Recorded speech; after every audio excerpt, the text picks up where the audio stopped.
Quand tu te fais clasher par un vegan extrémiste sur YouTube. Là vraiment, c'est juste le plaisir de faire souffrir. Déjà le ver de terre, de quel droit tu te permets de le transpercer et de le noyer pour ton propre plaisir?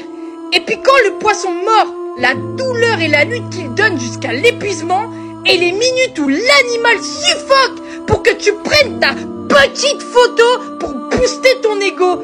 Toute cette souffrance pour, je ne dirai jamais assez, ton propre plaisir. Depuis quand on se permet de nommer ce genre de torture une passion? Et depuis quand on se permet de ridiculiser un être vivant et de le rendre si petit face aux humains qui détruisent tout sur leur passage? Et toi, encore plus que d'autres. Alors à tous les pêcheurs, chasseurs et bien d'autres qui se permettent de tuer sans avoir un brin de compassion et de regret, j'espère que vous souffrirez tout le long de votre vie. Et c'est une bien mince peine face à toute la souffrance que vous implantez dans cette société. Ma réponse. Du coup, je dois faire quoi? Arrêter de pêcher? D'accord, mais du coup, je peux toujours aller acheter du poisson à Leclerc quand même, non? J'ai le droit aussi de manger de la viande au boucher? Oui? Non? Oui? Non? Si oui. Du coup, ton raisonnement, il est complètement débile, puisque en termes de souffrance animale, les grandes industries de ce monde font bien plus de dégâts que moi, un simple pêcheur. Ou alors, tu vas me dire non, j'ai plus le droit non plus de consommer de la viande ou du poisson. Et du coup, dans ce cas, c'est simple. Tu voudrais que je devienne vegan ou alors végétarien.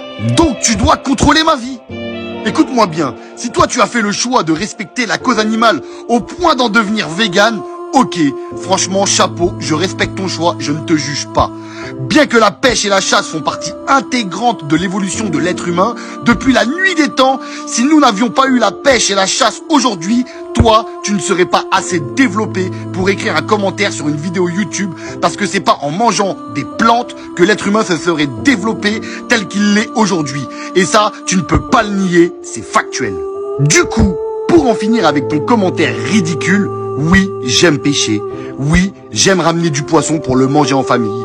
Oui, de nos jours, contrairement à nos anciens qui n'avaient pas la notion du no-kill, le no-kill est le fait de relâcher sa prise. Oui, je relâche aussi des poissons. Mais pourquoi je les relâche? C'est simple, quand tu pêches, tu ne sais pas sur quoi tu vas tomber.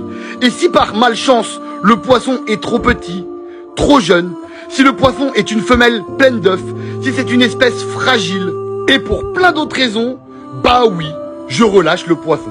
Je lui laisse une deuxième chance de continuer sa vie, contrairement à nos anciens qui ne relâchaient quasiment rien. Et tiens donc, c'est bizarre. Malgré ça, nos rivières sont encore pleines de poissons.